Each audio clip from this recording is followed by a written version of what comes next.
right, and we'll get started. all right. Okay, okay, ready? Yeah. Right, okay, okay. Hello, everyone. If you're watching this recording, hello. This is the Project 3 guide. As of now, it is still not released, but it should be released soon. So if you're watching this, maybe you'll get a sneak peek of this. This is I'm Nathan, and Thomas is the one sharing his screen right now. So, Woo. woo. Okay, let's continue. So, like the previous uh, overview for project 2, we're going to outline each task section. This project should be way easier than project 1 and 2. Well, I shouldn't say way, but it'll be relatively easier. Uh, we'll also go over the resources and content you should review, as well as any tips and tricks when implementing project 3. For context, Thomas and I did this project 3 a couple semesters ago. It's the same project 3, so we are well knowledgeable in that. So let's continue. General notes. I know that the documentation is not released if you're watching this video early, but the majority of this presentation is sourced from both the code and the documentation. So read that thoroughly first before starting the project still. Make sure you read through each task and plan out what you want to do first before committing. That's something I'd recommend. And I would highly recommend looking at demo.cc first and trying to understand what's going on. It's a sort of demo of how the memory allocation would work, and also the structures that be created for a example test case. I would recommend looking at that first. And then I would also highly recommend looking at execute.cc. Even though you don't need to edit it in any way, that execute.cc will run your intermediate representation. I would highly recommend looking at that, trying to understand what's going on in basically how it's executing your linked list. That'll make things a lot easier, in my opinion. Okay, we can continue. So the goal of this project is basically writing a small compiler that reads an input which is a test case in this case. Uh, that's a typo. Whoops. And it converts it into an intermediate representation, which is in the form of a linked list. In this case, each node of a linked list is an individual instruction. Think of jump, no op, or input in this case. And that will be interpreted within execute.cc, which is why I also recommend reading that first. And another thing that you have to handle is static memory allocation, and you will be dealing with memory and mapping variables to memory. Sorry. Okay, continue. Parsing is it's similar to the previous projects. There shouldn't be anything complicated about that. Unlike, I guess, project 2, basically most of the stuff you'll be writing will be within the parser. So, for example, constructing linked lists, you will have to do that while in the parser and also allocate memory. So that's a little different, but they're according to the documentation, there should be no syntax or semantic errors. So that I would still watch out for that, because they are like, you still need to make sure their parser works. That's If your parser does not work, then no points, right? So uh yeah. Okay, continue. I'll just add quick too. Do not, I would really recommend not abusing the fact that there's no syntax or semantic errors. Some students, when they hear that, they go, okay, I don't need like the recursive descent parser that we may or may not have made a few times over the semester. And then they write their own test cases, and then they go, hey, why isn't my test case working? And it's because they made it in one big while loop, which is already impossible to read. And then they forgot to call syntax error when there was one. So their test case was wrong, and obviously then their program was wrong, but they had no idea because they were never set up to call syntax error. Yeah, so in this case, just treat it as if there was a syntax error, right? So just call syntax error if there is. It'll at least tell you if something is going wrong, basically. So yeah, what Thomas said. Hey, memory management. Uh, that's probably one of the key things we need to worry about in this project. Okay, continue. So I want everyone to think of it as how memory actually works. In this case, we have a mem array in execute.cc. It holds values. Think of it as each index is an address, and each value is being basically the value stored at that address. The next available integer in execute.cc represents the next available index in memory. So basically, as you allocate variables in memory, to basically map them, you're going to want to increment next available, basically, which indicates the next free location in memory. Uh, and finally, what you will need to do, this is not currently in the code, but what you will need to do is have a way to map a variable name to a memory index, which is basically an index in memory, right? So each variable should have its own location in memory. Uh, Continue. Yeah, so in this case, we have two examples right here. We have an example, it's basically of, wait, so let me see. Yeah, so in this case, yeah, each variable is given its own index in memory. You want to think of it as an index as an address. As you allocate memory, you want to keep incrementing next available to basically represent the next available index in memory. The first example shows how you would initialize a variable d, right? So in this case, address d is equal to the next available location memory. So that's basically allocating that index to address d. And you're initializing that address in this case as 0. You initialize it to 0. And then you increment next available by 1, right? Because now the initially next available is allocated to d, so you want to increment by 1 to indicate when the next free memory is available. The second example is actually an operation showcasing how where d equals 0.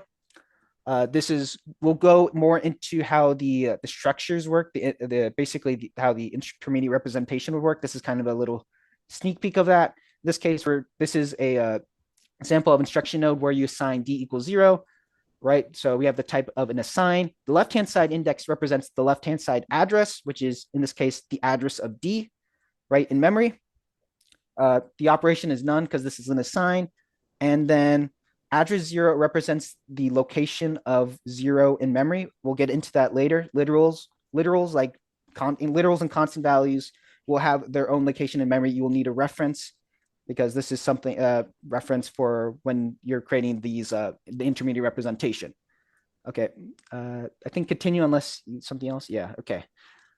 Yeah, so this is where we get into how we map these names to memory indexes, because obviously you need to know how the variable, basically what location in memory a variable, like what it belongs to. So in this case, right, just saying mem next available equals 0, that doesn't really tell us like what next available belongs to. So in this case, we set address d equals the next available. And that address d will be the integer in our map from string to int. In this case, the string will represent d in this case, right? You want to basically map a variable name to its address, which is in the top right, it's next available, which you increment later, obviously. So yeah, the integer represents the index of memory the variable holds. And you will also need to implement a way of finding, basically given a variable name, you need to return its index. That's something that should be relatively simple, right? Just finding out, you just need to return, just basically that's why we have the map there. Okay, continue. Yeah, in this case, the variables, if you, obviously the test cases haven't been released yet, but this is basically kind of how a test case would look. In this case, the variables are listed at the top of the test case. So in var section, which is an ID list semicolon, right? So an ID list. So I would recommend in that ID list, specifically from var section, that's where you allocate the memory location for each variable. So in this case, we have I and j, which can be parsed and programmed to ID list. And you should assign memory for those two variables. So for an example, mem0, so index 0 would be reserved for I, and index 1 should be reserved for j. And you want to create a map that basically says variable I gets address 0, and then variable j gets address 1. You want to create the map for that. So I would recommend doing that in ID list specifically from var section. Continue.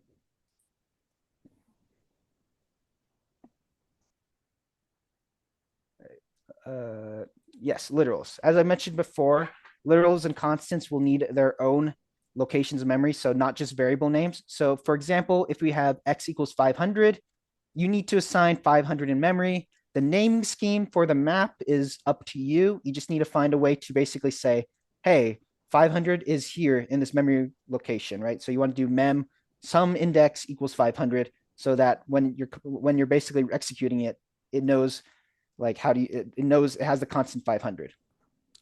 So yeah, this is also signed while parsing through the code, and you will need to obviously make up your own naming scheme. There can be repeat literals, so you can have like x equals 500, y equals 500, and either you could either reuse that 500 because that 500 is not going to get changed, or you can create a new 500 in memory. It's up to you. Uh, but just know you need to basically allocate 500 in memory. And I want to credit Thomas for these amazing visuals as well. I'm trying. So sorry, I might be talking too fast for you. It's okay. I, next. And finally, for this section, we have inputs as well, which will be basically which will be the numbers at the end of the test case. They'll be based. I think Project One had something very similar to this, if I remember correctly. Basically, you just need to push them into the vector inputs, which is found in execute.cc. Those values will be grabbed by the input I operation, which is an instruction that we will get to later. Uh, so this should not be too. I think this was in Project One, something similar to this. So if you have any difficulties, reference that. But it's this one you just add to inputs. So okay. All right. So now we're going to transition into, you've probably heard us mention it a few times, and especially with that documentation. What is this intermediate representation? This kind of mimics. There was a lot of talk, especially in the implementation guide for Project One, about these structs. So when we're making this compiler, we have this .txt and for all intents and purposes, and we need to translate that into structures or what we call an intermediate representation before the compiler has created something that can be run. So like for example, a .c file is compiled into, I think, assembly, which would be the intermediate representation before the assembly is converted into binary. So there's two intermediate representations in this case, or in that case. In this case, we're just making a struct that will be essentially a linked list. So what this program does, and what you can see when you look at execute.cc, is you are going to create a function, parse, think parse generate intermediate representation. And what this is going to do is going to return a linked list of instruction nodes. And we'll get into the specifics of what an instruction node looks like. You don't have to create the structures this time, they're given. And so we're going to return a linked list, and it's going to iterate over it and decide what to do based on that. Um, like it says here, you're going to return the head of that linked list. Um, and some of this, they're really kind of low-level instructions. So they're going to look somewhat familiar to you. Demo.cc, I will say, is a good resource when it comes to figuring out how the end product looks and where the values are coming from. So like when values are being set, where are they coming from? I will say it's not the greatest when it comes to being a good guide on how to link things and also where to get that information from in the parser. So I would still recommend, like always, make the parser before you even touch any of the actual implementation stuff. And then once you figure out, okay, where is the ID list that I need for this? Where is the left-hand side I need for this? Then it'll be a lot easier. But demo.cc still is a great resource for figuring out what each field means. And so we have a few statements, and I think you guys just had assignment in project. Yeah, it's just assignment, but this time there's more, but there's no function. Like last time you had to define functions, and it was fun. In this case, we just have assignment, a while, a for, a switch, an input and an output. Um, the simplest of these are obviously going to be assignment, input, and output, whereas these are, there's also an if, I'm now realizing. There's another one that's an if, and these four are made up of multiple nodes, so they're a little more complex, but we'll take a glance at how these look. We'll take a look at execute.h even. So we'll kind of cover some of the instructions here. We got the no-op instruction, similar to anybody who's familiar with kind of assembly. It literally, we see PC equals PC.next. PC is essentially the current of our linked list. It's going to start based on the head of the linked list that you create, and it's just going to go next, next, next for the most part. And so it's the program counter in this executable. And so no op just skips. It just goes to the next instruction. You might ask, well, why is it useful then? It's actually pretty useful when it comes to linking things together, especially in situations like if statements, when there's a conditional jump. It's really nice to have a place to jump before you know if there's anything after. So if I have an if statement, it's nice to know if I have an if with some body, it's nice to have somewhere you can skip to even before you know what comes after the if statement. And then we have input and output. These are pretty simple. Um, they input is a little weird. Um, it reads from that, like we talked about before. At the end of the grammar, there's this just num list, and it reads from that. We've got a vector. Let's say it's 0, 1, 99, 3, or the numbers at the end. Every time you do input, it goes, okay, so if I do input A, B, C, D, it puts 0 into A, 1 into B, 99 into C, and 3 into D. Output is a little simpler. It just prints the value of the variable, or it prints the value at a memory location, which we associate with the variable, either or. And we differentiate between these using an enum, and we'll see this in a more clear way later on when we look at the whole thing or put together. Yeah, and you can see what I was talking about with inputs. We take memory of the variable index and we just put the next input inside of it, whereas output, we put the output variable index and print it. And all of this stuff is in execute.cc. You're not programming any of this. Then we have assign. This one basically it either does operations or it goes to a memory address and copies over that value into our left-hand side address. And you notice we've got this operator. So there's a few different options here. And we'll talk about that in a moment. Jump just literally jumps to a certain node. There's a target field inside of it. And what jump does is it just goes to that target. I will say some students take advantage of that and they don't ever set the next to anything.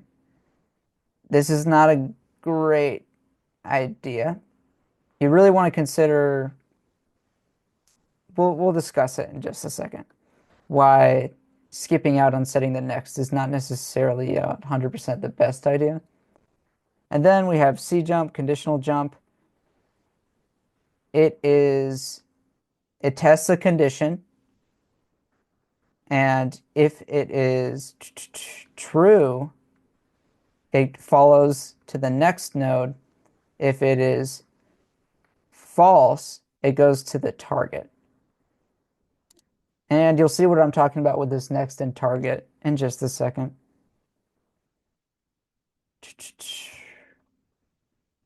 Some key attributes. We have the left-hand side index, which is used mostly for assigns, the operand index that deals again with assign, next. Next is one of the most important ones. It says which node comes after, which node should you do after. Um, all right, so this is an execute.h, and we've got some interesting stuff. Sometimes they change it between semesters, but this should look basically the same.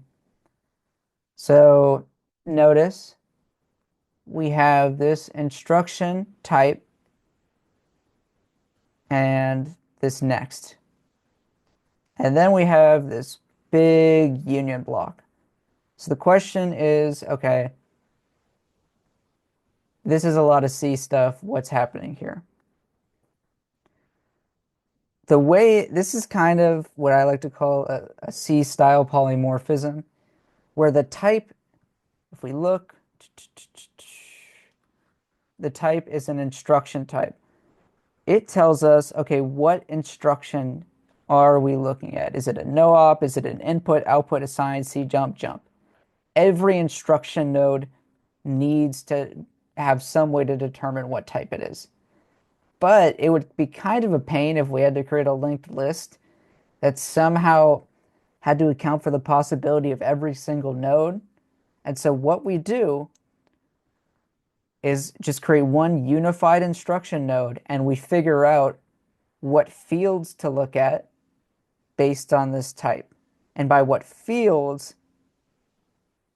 I mean these internal structs. So, and then similarly, there always has to be the ability to get to the next node, so that is kept outside. These are what we consider kind of more general. This has to be in every instruction node, which is kind of why I refer to it as a kind of C-style polymorphism. Then we have this union. You don't really need to understand what a union is in C to take advantage of this. Essentially, I'll explain it for those to kind of give clarity to those who want it, but you can kind of ignore what I'm saying if you don't care and or if it's too confusing. A union says, hey, everything I list inside of here shares memory. And what this means is, let's say I've got the assign instruction, the input instruction, the output instruction, the C jump instruction, and the jump. Let's say the biggest one here, let's say this is 4, 4, 4. This is probably also just a 4. Is there a big one? Yeah, this one. 4, 4, 4. This is probably 8 bytes. And so we have, this is, can I do math? 4 times 3 is 12 plus 8. That's 20 bytes. Okay. So this instruction node will look like this with maybe some padding, but for our purposes, it'll look something like this. So we have type next and only 20 bytes for all of this. That means if I look at it, the assign instruction and I change the left-hand side location, I could also, if I look at the C jump instruction, change this condition operator. Because if this happens to be the first 4 bytes of this 20, and this also has to be the first, happens to be the first 4 bytes, they both refer to this block. And so when you change one, it changes the other. This essentially, or this might seem weird because like, why would we ever want that? But remember, we use this type to figure out what fields we want to look at. So if this type is an assign instruction, if it's this over here, an assign, I don't care about what the variable location of the input is. I don't care about what an output cares about. I don't care about what the pointer to the target would be for a C jump. All of these, I should not even know that they exist generally because all I care about is these. I've said it's an assign instruction, and this is what makes up an assign. And so that's why the union doesn't cause problems. And the big takeaway here is this type determines what stuff you're looking at. If it's an input, if it's an input instruction, you should not even think about touching these values. It should be impossible, and there should be an error, or yeah, there is an error in your code if this type is input and you're accessing like the C jump instruction stuff, because they shouldn't ever overlap. But I kind of talked about that. Let's actually look at what each is. So an assign instruction consists primarily of or three fields. One is the left-hand side, which makes sense. You're assigning something. And then we have the option of two operands. And this ends up looking like if we have y plus z, this would be the memory location of y, and this would be the memory location of z. Then we also have this op, because plus is not the only possibility. If we look over here, we have none. And then this one would take place if you have something like x equals y, x equals 5, where we're not doing any operations. And in this case, oh, whoops. In this case, this 5 or this y would just go in the op1 location. And you would be able to tell that by looking at execute.cc or demo.cc. And then we also have plus, minus, multiply, and divide. And so once we're in our parser, we determine what it is and then set it in the arithmetic. I'm cooking. And so yeah, that's roughly the assign. And then, oh, I guess they even say it over here. We have input instruction. All we care about is the variable's location. Where are we putting this input into? Similarly, output. This will be a memory location. This is where we are putting or where we are grabbing the output to print from. And then we get to this C jump. And this is like what we were talking about before. Well, we have to have some condition to check. So we have three options: greater, less than, not equal. Important to note there. We need to be able to compare two things. If we're doing x less than y, we need the locations of x and y in memory. And we also need somewhere to go if things don't work out. And so that's the target. The conditional jump, this is really important to note, goes to next if it's true. Otherwise, it goes to target. That's true, right, Nathan? I'm not lying. I mean, I think I wrote it somewhere on the slides, I, the C jump, right? The C jump target less than greater than Yeah, equal to. yeah. Yeah. So let me pull it up real quick because I Yeah, do you remember mind writing that. checking just in case? I Because wrote it's this. really important to know Oh yeah. which Okay. is followed. So if comparison is true, go to next. Else go to the jump target. Okay, Is yeah. that? Yeah. Yeah. So that's something I think So, that confuses people quite a bit mhm. still. Target you can interchange with false, and next you can interchange with true. And then note they're both instruction node pointers. And then finally, we have the jump instruction, which doesn't really care about anything. It just jumps to the target. All right. Extern keyword. I just figured I'd note this because sometimes students get confused by this. This is an execute.h. This is an execute.cc. This extern keyword essentially says, hey, this variable will be declared and used somewhere else. Um, and then it is declared and used here in execute.cc. This makes it so that other files that include execute.h are able to access these variables and that they refer to these. Otherwise, if you don't do this, and you refer to these variables, it'll refer to execute.h's version of it, and then it like sometimes it'll create a copy for every new include for execute.h. So every file is referring to a different copy, or it'll even cause like compiler issues because it's redefining them. And so that's what these are for. You do not need to redeclare these variables. They're already declared in execute.cc. You can just like if you create a parser.cc, you can just use mem as long as you include execute.h. You do not need to declare it. You shouldn't declare it or you will cause issues.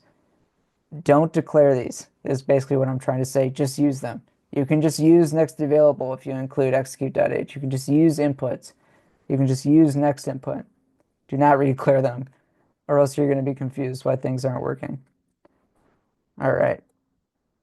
Um, Another note, provided test cases. So these only extend to while. If you look, obviously, if you guys are early, you can't look right now, but you're only, before you were given test cases for every task, obviously they often didn't correlate to the grade scope grade, and sometimes you would miss some in grade scope even though you were passing all the local tests.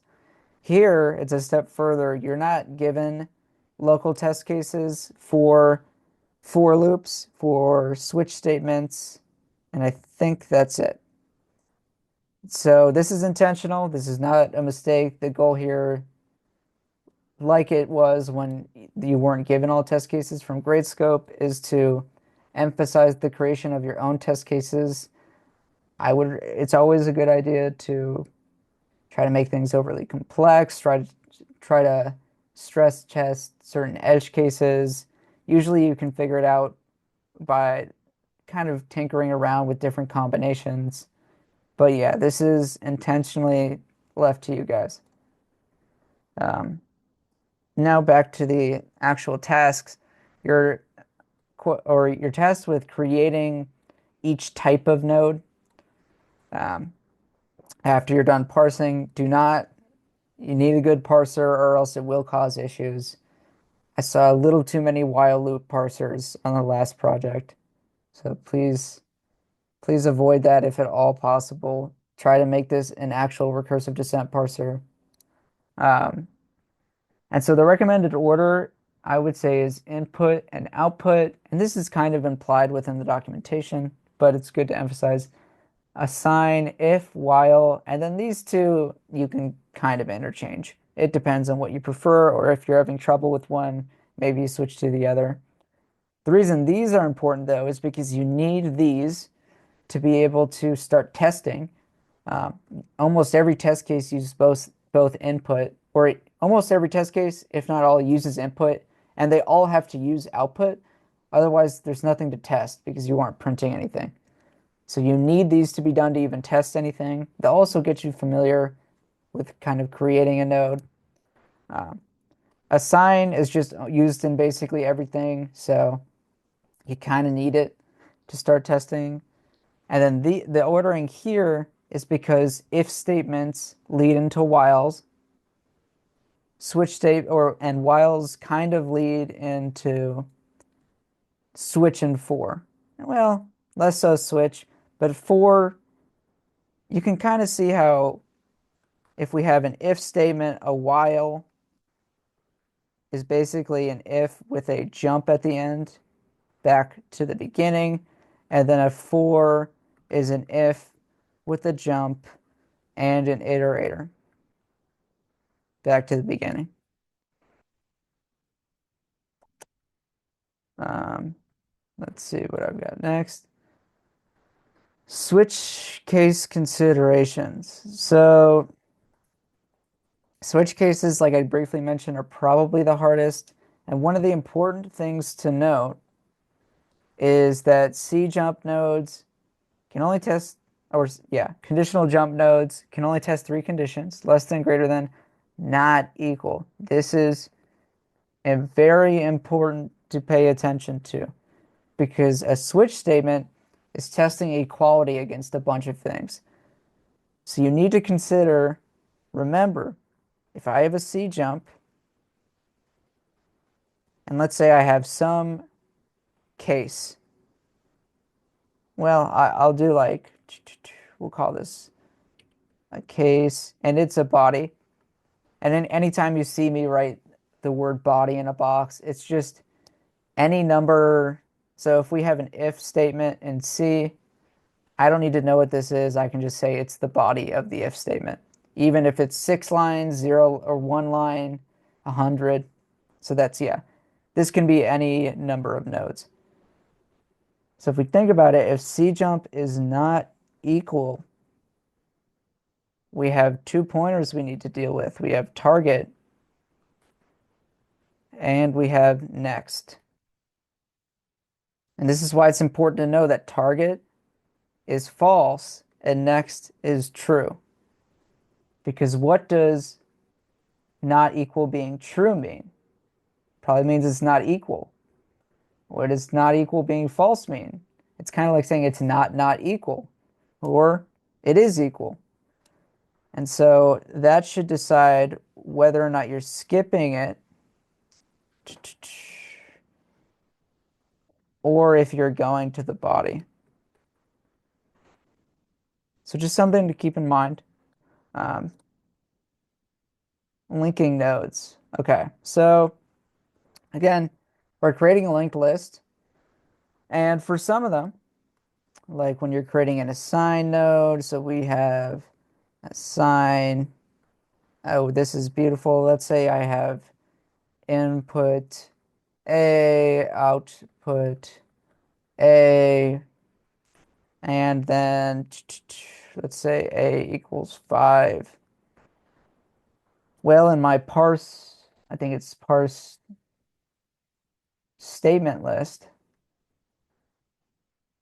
blanking on the grammar right now. And parse statement list will do something like um, node pointer current equals, let's say, parse statement. And that'll get us, it might be a good idea to erase this then. So then we have this beautiful input with an M in the middle of it because evidently I'm cooking. Okay. And then you might do something like if peak, and this is very rough pseudocode, if peak equals, there's a lot of options. This is kind of like task or project one. This is a little bit of a rough peak, but it probably something like ID or input dot dot dot dot dot. And then you do what most students do is current next equals parse statement list. And this works fine for this example where we have these 3 nodes. Then we get output in the second call, and then we get assign in the third call. As we go down the list in our parser, then we go back here and we attach output next equals this assign. Then we go back further.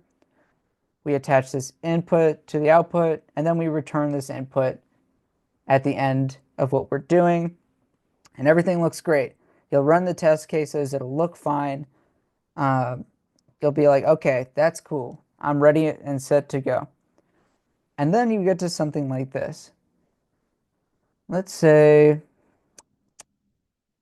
we have, I forget the syntax, but let's say we roughly have if x equals y. I'm forgetting the syntax. If x equals y, then x equals y, and then output x. And what might happen here is a student thinks they're cooking, and then suddenly nothing's printing.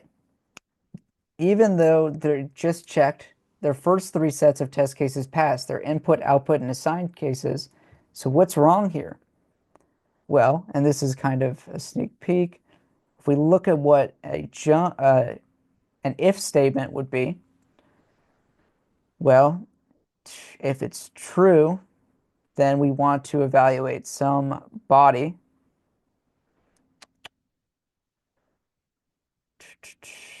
Well, okay, let's say at the top here in comment, let's say x is equal to 5 right now, and y is equal to 10. So you'd expect this to print 10. Oh, God, I'm cooking. Okay, let's say x is less than y. I'm cooking with this example. So if we want to set, in this case, we'd expect 10 to be put into x's box, and then we'd output 10. And so we'd look, this is what an if statement like might look like. Target, where if it's false, we skip past the body. Otherwise, if it's true, it'll go to the body, it'll do everything, and then it'll skip to the end. Or it won't skip, it'll just go to the end. And this is a nice and beautiful if statement. And so what'll happen is like before, we've got this if statement, and then we've got, in this case, the body would be an assign. And then we've got this output.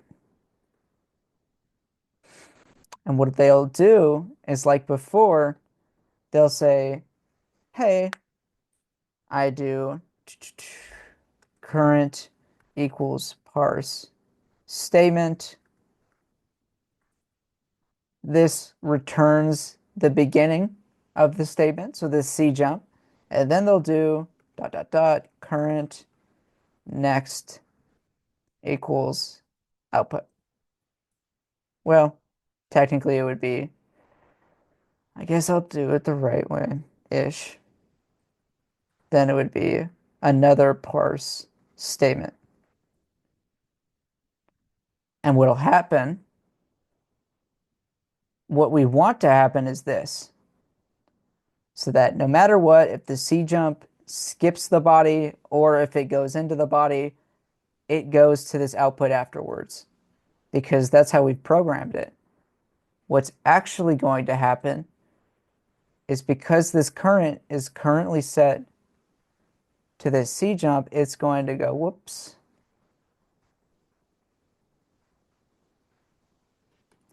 And what this means, and note too that this pointer doesn't exist. What this means is if the C jump evaluates to true, it just goes straight to this output. So the output would be 5.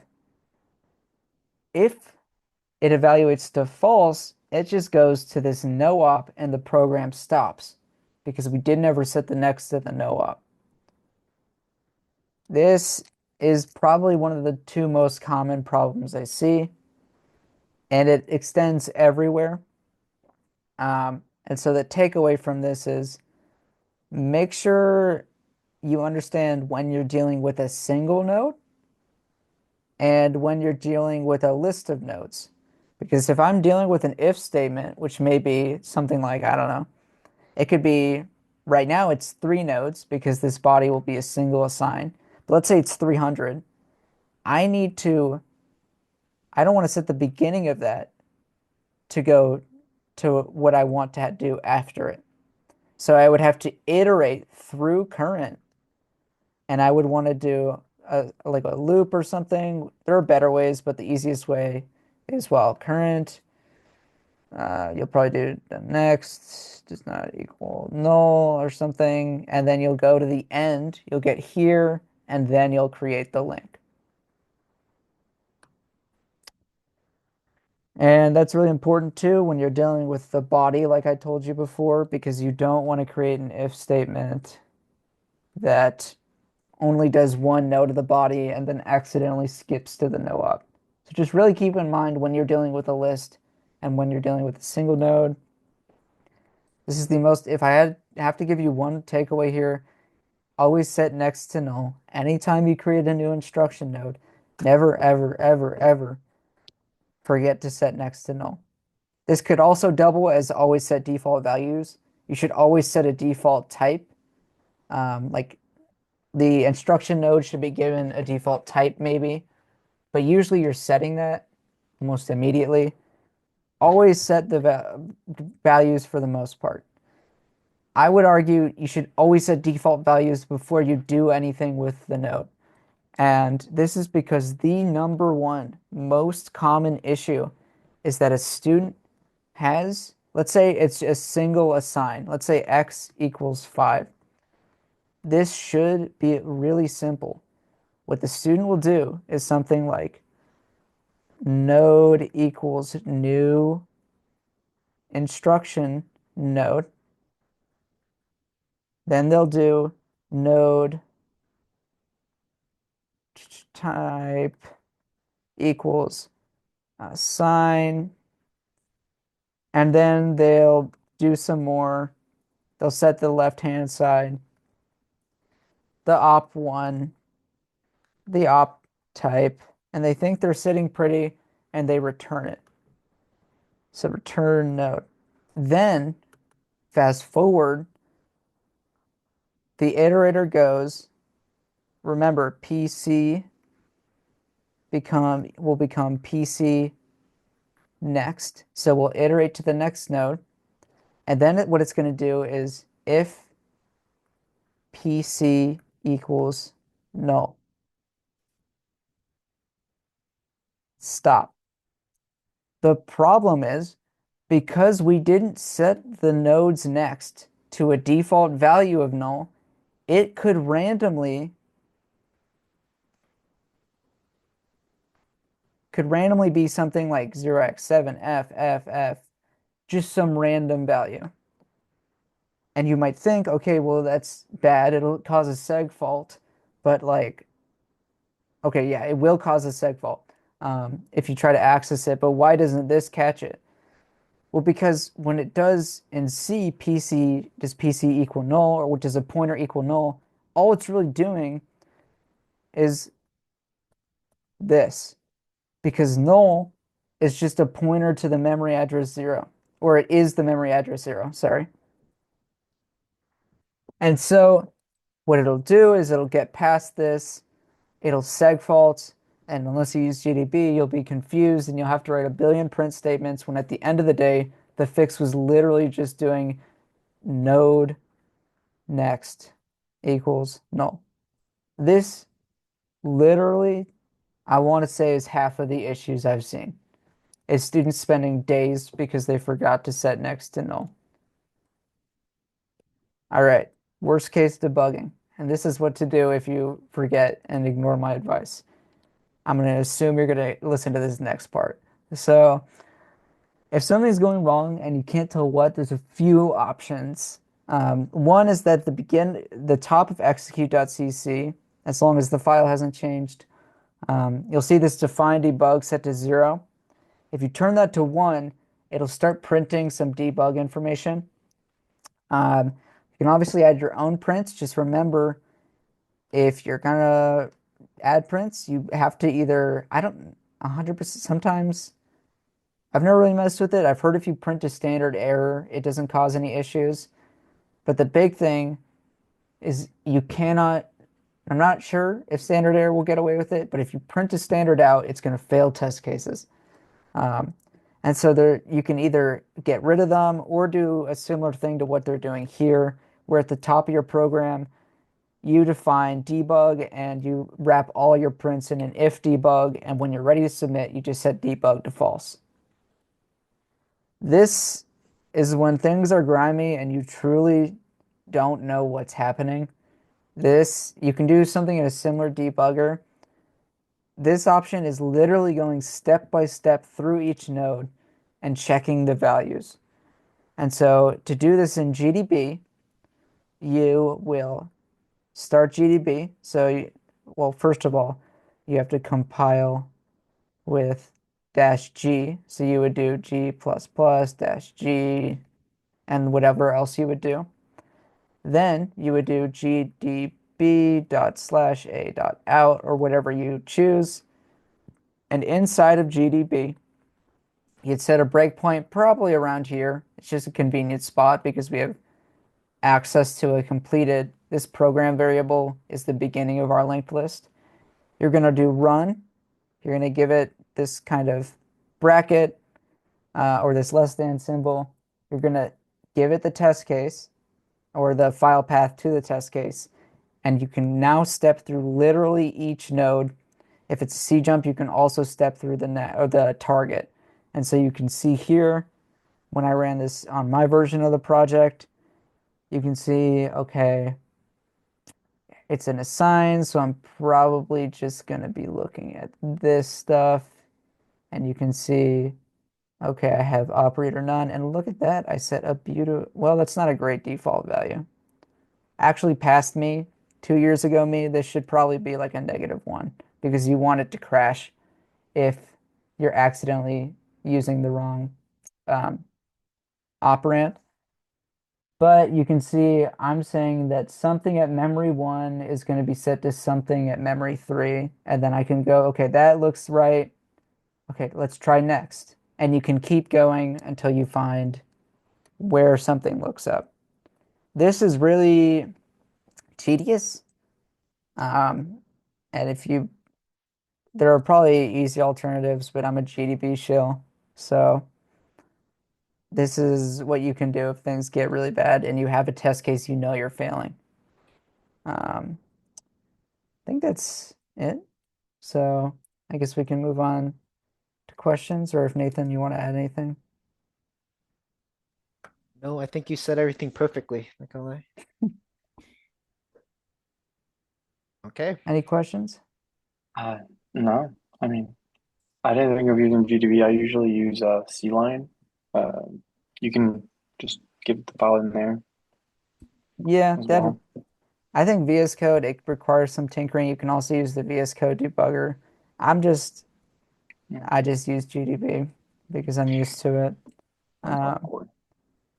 but yeah, you can use whatever. Um, and I guess to another point, I said always set next to null, but please note that these enum values are behind the scenes. They're enums, but they're kind of integers. And so similar to the pointer values, if you don't set a default or don't immediately set them to something, they can be literally any value. And so that maybe doesn't cause issues if this is again like 0x7ff, but it's possible.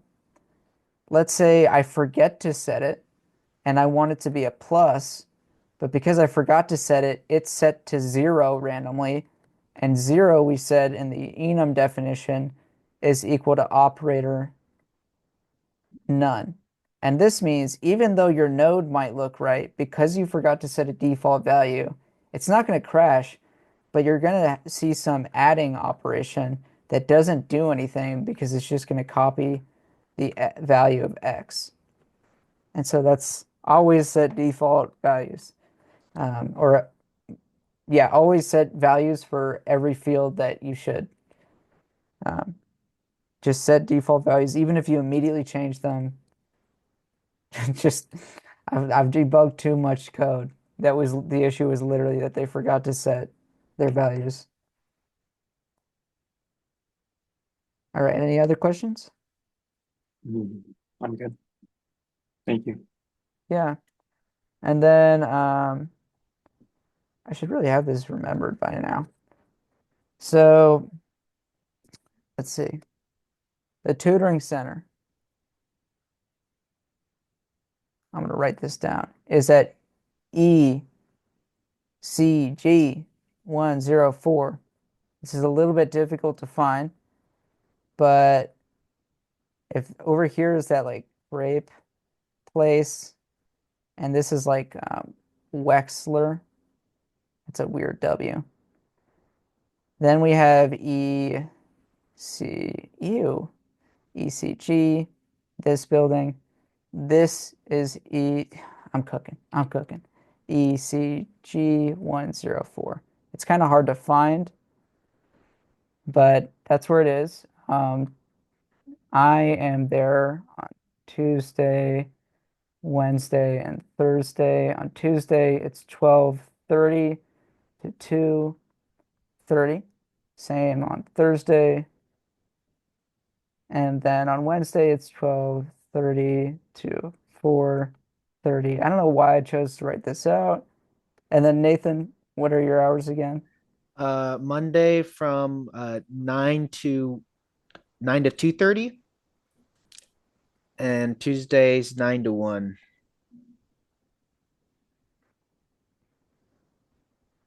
All right. So pretend that you can read that, guys. Uh, I have to say your handwriting like on the screen is way better than in your notebook. I just realized that. Why is that? that's yeah, that's not a hard bar to clear, I'm afraid. All right. As long as that's everything, I think we're set to call it then. Right? Is Um, that I guess that's it. I mean, perfect. I will stop recording.